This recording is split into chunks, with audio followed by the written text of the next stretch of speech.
One benefit that the Commanders' defense got last night came from the sideline, or the perception that the sideline had been crossed when it had not.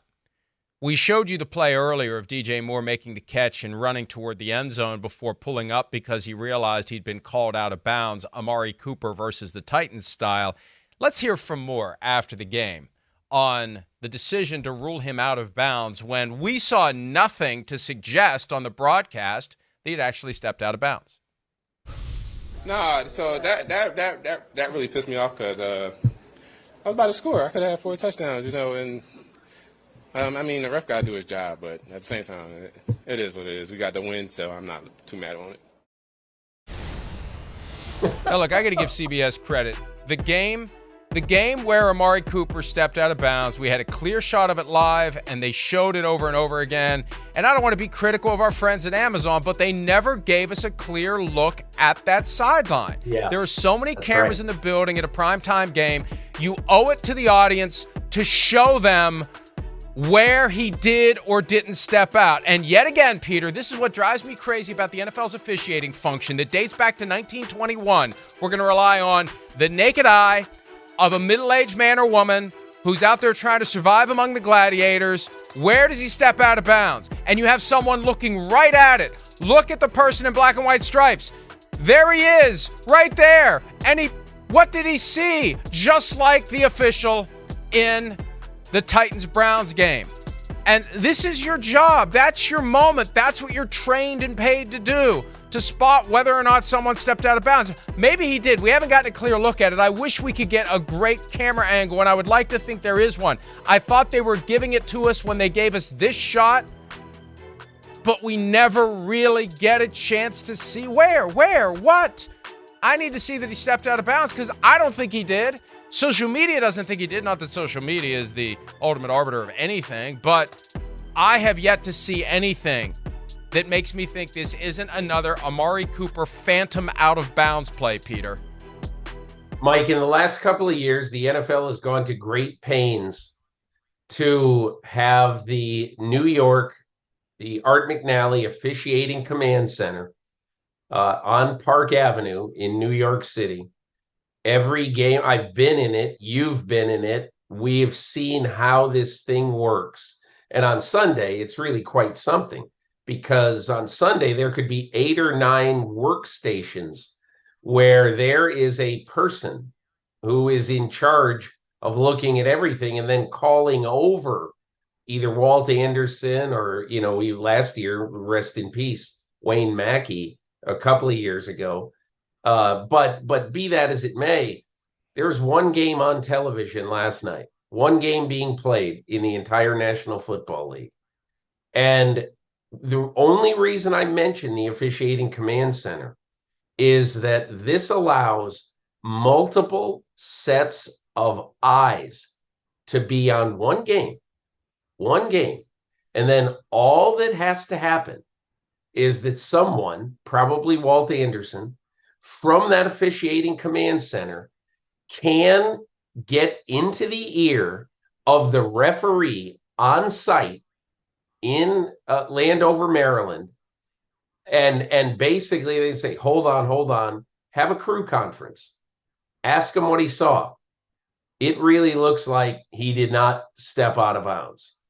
And I guess the one thing I would say about that play, Mike, after that play, not that it's the biggest deal in the world, the Bears won by 20, but honestly, I would have probably, if I were the Bears, I would have called a timeout.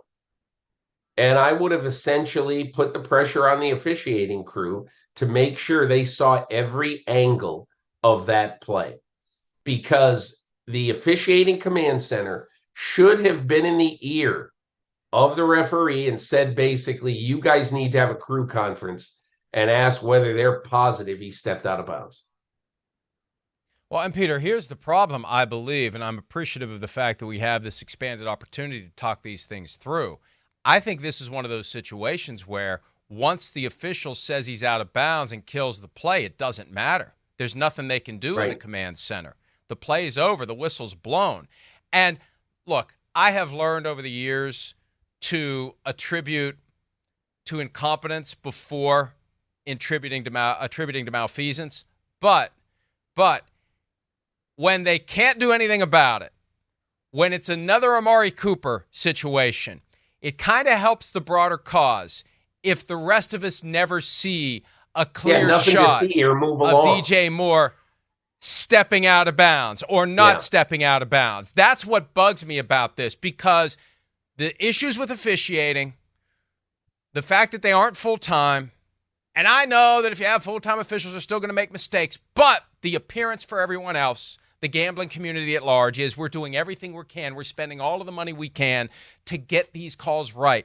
These officials have no other distractions, no other obligations, no other professional pursuits except this. At least we're trying. And you start that conversation when the part-time officials make these boneheaded mistakes. Potentially. We don't know if they don't show it to us.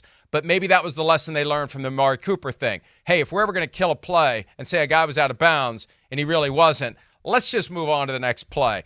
Let's get to the next bright, shiny object. Let's not have this conversation. Let's not give some of those jerks out there like Florio a chance to harp on us to have full-time officials, because we really don't want to spend the money to have the full-time officials because we don't see the benefit of it incrementally. It's going to cost us a lot for maybe a little bit more when it comes to officiating accuracy. But the benefit is they can tell all of us we're trying everything we can to avoid mistakes like this. That human being who makes that call, makes that inexplicable mistake, has no other professional distractions, has nothing else that he or she has to think about other than knowing the rules, applying the rules, lather, rinse, repeat, Peter. I'm not totally sold on full-time officials. However, I'm not adamantly against them either. I just think it's going to be one of those things that, I honestly, I don't know that a full-time official, what benefit being a full-time official does in making that call correctly, on the sidelines. But whatever. I agree. But it takes away the argument that if they were full-time, they wouldn't make that mistake. It takes away that very easy argument. Hey, these folks aren't full-time. I mean, Peter, really, I know it's not an easy job, but how do you look at a guy's feet and see him not step out of bounds and think he stepped out of bounds? And this gets back to what Roger Goodell said in 2012 about legalized gambling. He said normal incidents of the game are going to spark speculation that something fishy is happening, or words to that effect. And that's the kind of thing that makes people say somebody's got money on the game. Somebody's got the Commanders giving the points. Somebody's got the under on the DJ Moore touchdown prop, whatever it may be. When something like that happens, it makes it plausible, even if it's wrong, because I don't believe it yet, but it makes it plausible for people to think it. Mike, let me just get back to one point about what I said that you obviously corrected me. The whistle blew, and it probably would not have mattered. I think the one thing that I wish could happen in events like this, whether it be something that a team does or something that the officiating crew does. I mean, we need to have a focus on a play like this to basically say, look, if I make a mistake in what I do in my job, I admit the mistake, because that's what you should do, and to me, the officials need to start being more open on the mistakes that they make. And that's why I wish that there was and not just a 30-second timeout. I mean, I realize no coach is going to surrender a timeout, but I wanted to see, I kept saying, let's see this. I wanted to see what everybody wanted to see, which is, did the guy step out of bounds or not?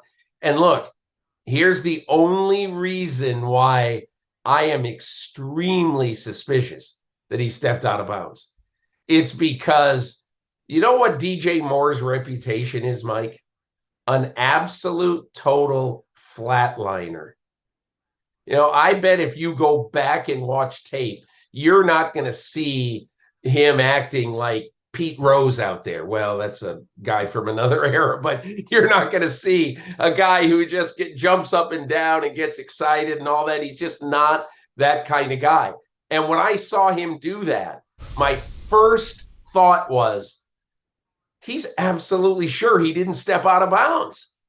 And that's why I wanted to see it, because, hey, this is going a little bit far afield, but when I was at Bears camp this year, okay, the one thing I remember, Darnell Mooney told me this when we were talking after practice. He goes, this guy is like, he's been there before. He's done this. He said he doesn't get too far up. He doesn't get too far down, and words to that effect. And so I just thought when we saw that play, I said, this guy is sure this is not who DJ Moore is to jump up and gesticulate like that. He's sure. Now, he might be wrong. But that's why we should have seen that last night. One last point before we pivot back to the Commanders. For anyone wondering how full-time officials could help in a situation like that, and I've had people who are in high positions with teams who are proponents of full-time officiating explain to me how this would work. All the officials would live in a place like Dallas or Kansas City. They would all come back there. They would have multiple days of meetings every week. And one of the points that would be hammered constantly, we let these plays go. We can fix it if we don't blow the whistle. If you have any doubt about these highly tuned professional athletes who are skilled at tiptoeing along the boundary of the field, because that is what they do. They know how to keep their bodies on the right side of the white line. If you have any doubt whatsoever, don't kill the play. If it turns out he stepped on the white, we can fix it, either with the modified but ever-growing Sky Judge or the full-blown replay possibility. Because if he scores a touchdown, all plays are reviewable anyway. Nobody even has to throw a red flag. That's where full-time officiating can make a difference. You have seminars, you have meetings, you have these folks face-to-face, not by email, not by text message. They all come together every week, and they go over everything. And when a mistake like this happens, it's an opportunity to put them all in a room and say, we don't kill these plays. We let them play out. We can fix it afterward. What are we doing, people? We got to get this right. People are counting on us to get these right. That's how it would work. Hi, it's Mike Florio. Thanks for watching PFT on YouTube. Hit subscribe for the latest news and analysis from Pro Football Talk.